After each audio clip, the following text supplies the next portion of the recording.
Kebayang nggak sih gimana caranya sebuah ide atau keyakinan bisa menyebar luas sampai ke seluruh benua?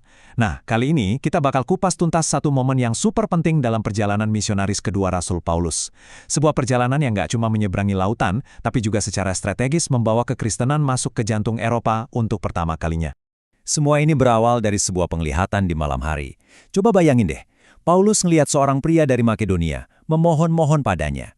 Ini bukan mimpi biasa loh, ini adalah sebuah panggilan yang mendesak, misterius, dan pada akhirnya akan mengubah arah sejarah dunia. Nah, yang bikin panggilan ini makin dramatis itu adalah apa yang terjadi sebelumnya. Paulus, Timotius, dan tim mereka itu sebenarnya dilarang loh sama Roh Kudus buat melanjutkan perjalanan mereka keliling Asia Kecil. Rasanya kayak semua pintu udah ketutup, sampai penglihatan ini membuka sebuah jendela ke arah yang sama sekali baru. Dan respons mereka cepet banget, nggak pakai ragu-ragu, mereka langsung berlayar. Ada satu detail yang menarik banget di sini. Penulis kisah para rasul, yaitu Lukas, ternyata ikut gabung dalam perjalanan ini.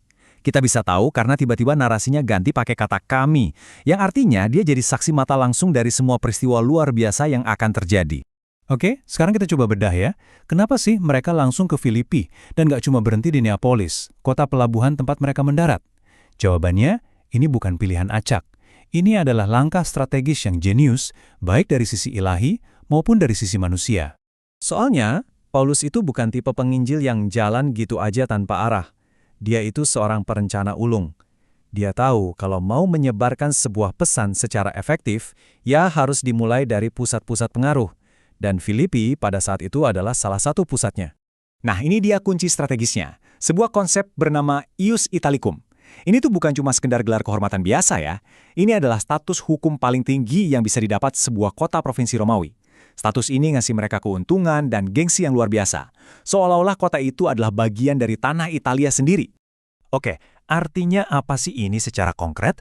Pertama, bebas pajak tanah dan pajak pribadi. Wah, ini keuntungan ekonomi yang gede banget.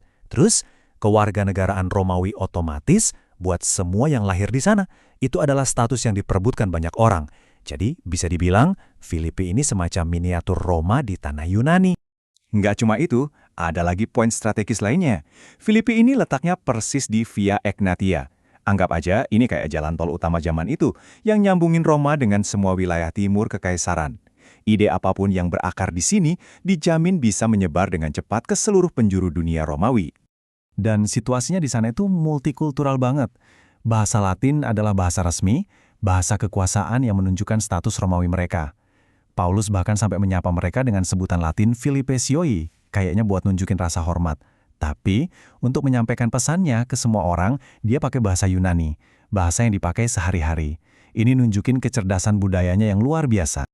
Nah, dari strategi besar, sekarang kita pindah ke cerita personal yang menjadi cikal bakal jemaat pertama di benua Eropa. Pertemuan penting pertama ini uniknya bukan terjadi di sinagoge atau alun-alun kota, tapi di tempat yang tenang di tepi sungai.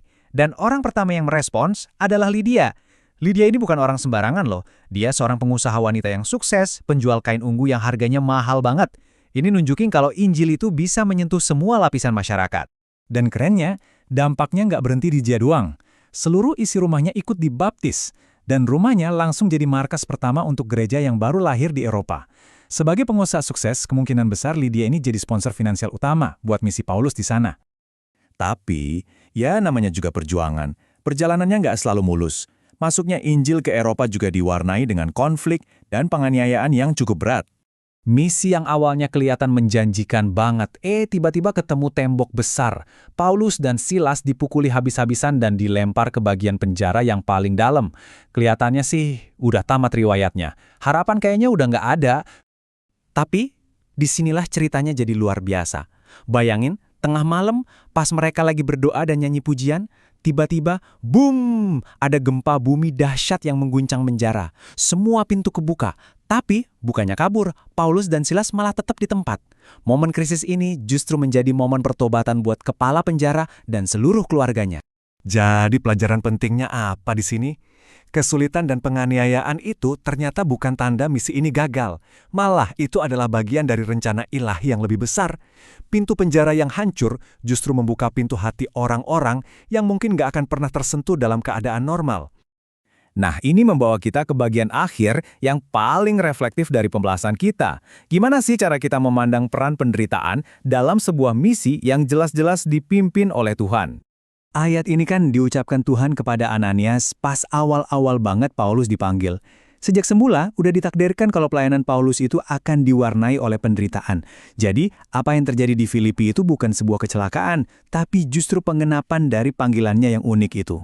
Dan ini akhirnya membawa kita ke sebuah pertanyaan penting buat kita renungkan bareng-bareng.